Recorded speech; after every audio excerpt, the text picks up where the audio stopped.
quick thing. If it wasn't for Congresswoman Maxine Waters, believe me, there wouldn't be no Souls and Sounds of Watts. But her giving me the opportunity. The distinguished member of the United States House of Congress, Maxine Waters, our own Congresswoman, ladies and gentlemen. Please, in L.A.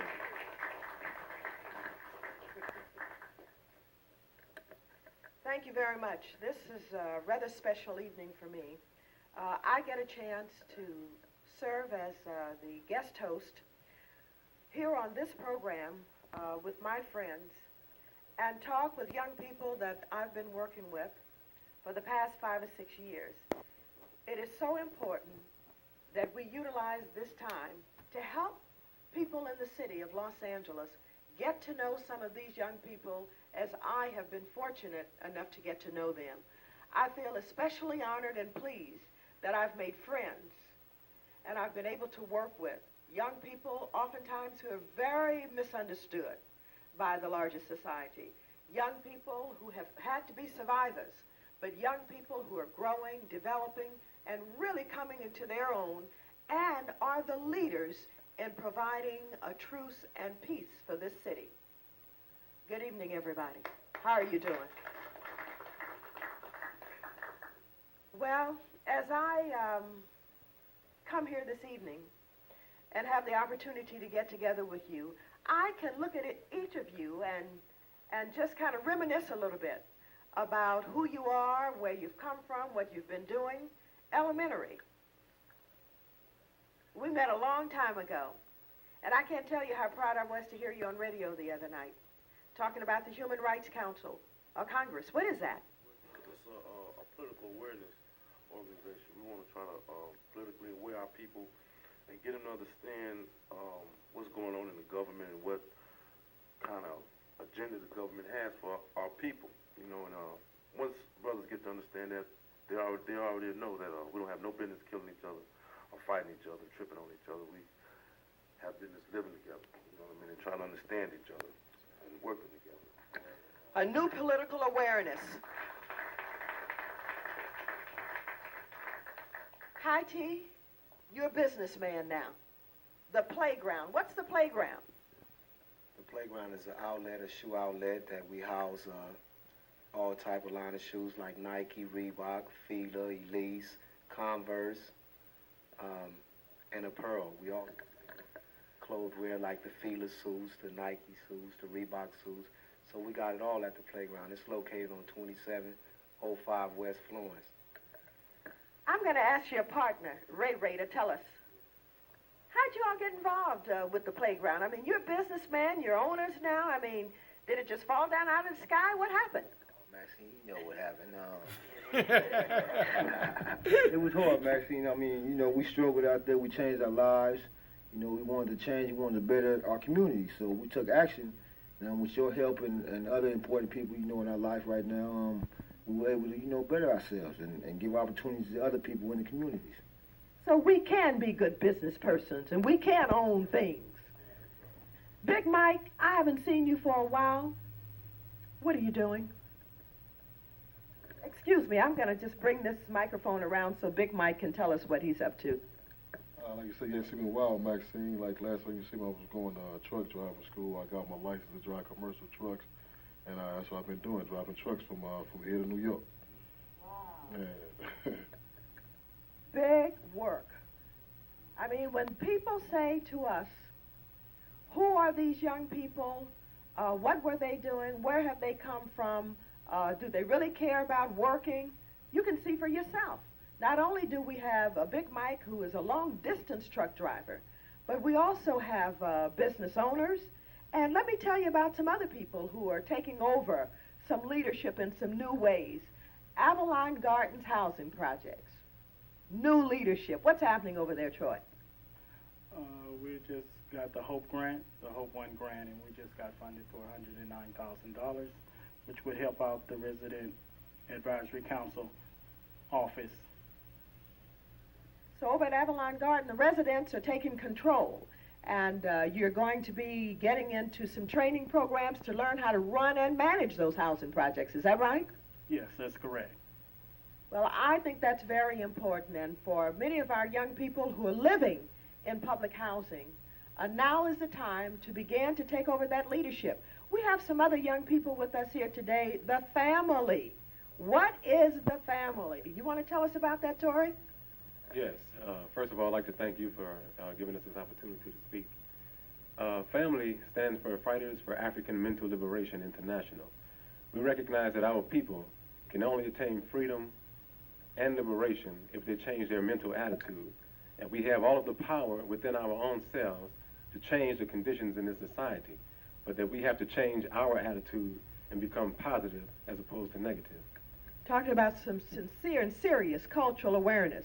I understand you're working on Malcolm X Day. Who are the other members of the family working on that with you? Can you identify them here this evening? Oh, most definitely. Proud to introduce my brothers.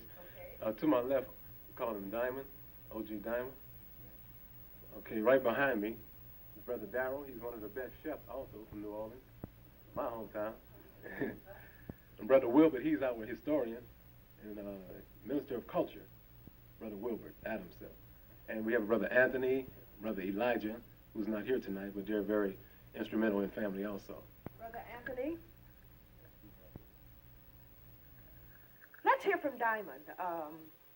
Diamond, I know that it was not too long ago that you were on the streets, but now you're out there now trying to tell a lot of other folks about the changes that you made and what you think we can be and what we can do. Yes, I'm out there daily talking to different people, trying to knock down doors, trying to let the black man know that we're more than just gangs and ride-bys and drugs and all this you see on TV every day. It's a lot of positive black things going on that you never hear about on TV. They only talk about the negative, and we're trying to change that and get the word out there that the black man is on the coming up level. We're not sitting in the back seat no more. We owning our own little businesses, and we have an event coming on July 31st at Leimert Park. They didn't think we could put something like that together. You know, we have a little rappers, a little educational thing going. We're doing a Malcolm X Day, all kind of positive things we're doing in the neighborhood to show our people, stand up and be proud of your heritage. You're the first man on this earth. There's no reason why you should be walking around with your head down, doing these white man's drugs, you know, because ain't no little 14-year-old boy from Watts bringing the drugs over here. We know who's bringing the drugs over here, so we have to give him his dope back, circulate our own money in our own community, and take back control, our stand as a black man in a positive way. It's fabulous. The family is very knowledgeable about our culture, and they're dedicated to helping to impart our culture to others and help people understand the importance of our people and who we are. And we're international, aren't we? I saw something amazing in my office a few days ago when I saw that a young brother who stood in my office sharing with me his experiences in other countries of the world and his ability to speak other languages. Why don't we find out about that right now? Well, thank you. I just think it was a blessing that I was able to go to the Middle East, to live in the Middle East. I lived in Egypt, and I got a chance to live in Israel. And in the 6.5 months that I was living in Israel, I learned to read and write and speak the languages. And I like to say now, for anybody who speaks Hebrew, Ani ochevet anashim shachor. And I just said, I love black people. I love black people. Anashim shachor, anashim shali. That says black people are my people, and I love black people. And I like to say one thing to all the young people who might be seeing this. If you don't have a dream, get a dream and pursue it. Because I talk to a lot of people out in the street and a lot of young kids in the street, and I ask them, do they have a dream? And they say no, and that's a shame that kids don't have a dream. I just want to say again, I want to stress hard, please, young people, get a dream and pursue it. You're allowed to have a dream. Pick yourself up, pick your heads up, be proud of yourself, young kids, and get a dream and pursue it. You're allowed to have a dream, no matter what anybody tells you. Get a dream. All right. It has been said that unless you know where you came from, you just can't know where you're going. So history is very important. not only understanding our history, but world history. Now, you're the historian for the family. You want to share something with us this evening?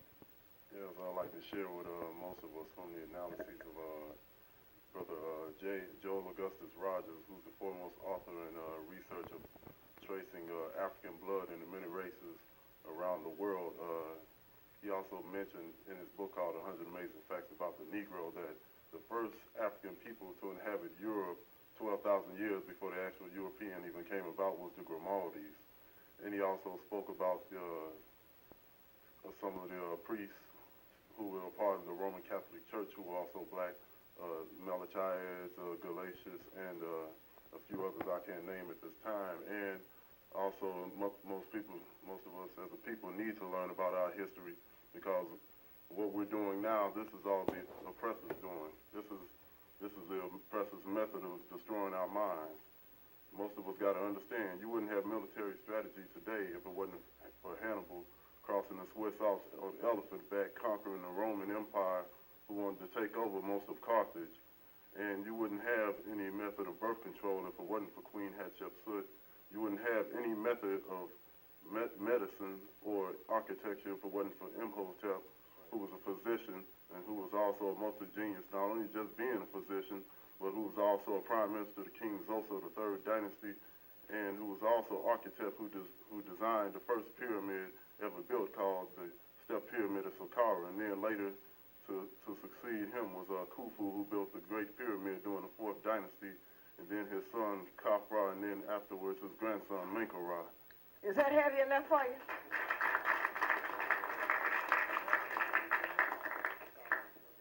Talk about business and our ability to use our talents to market various goods and services. We have a chef in the house. Yes, I think it's very important that we, in the African American community, focus on business. I know there's a lot of